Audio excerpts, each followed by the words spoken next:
Yana bir bor barchaga assalomu alaykum, rahmatullohi barakatuh. Xullas, bugun kun davomida storiesimda nimalar bo'ladi? Nima uchun sizlar meni kuzatishingiz kerak o'zi? Demak, birinchi navbatda texnika, hayitga mo'ljallangan katta skidkadagi texnikalar, shunaqa narsalar bo'ladi.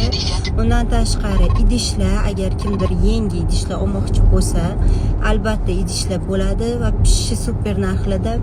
Keyin kiyinmoqchi bo'lsanglar, zo'r asal kiyimlar qo'yaman bugun va sog'lig'inglar, endi sog'lig'iga befarq bo'lmagan insonlar uchun kerakli ma'lumotlar bo'ladi. O'zim ham bitta joyga boraman.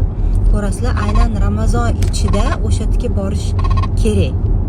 Bu ancha boshqa oiladan ko'ra aynan Ramazonda bo'lsa foydali bo'ladi inshaalloh. Shu keyin iftordan keyin yangiligim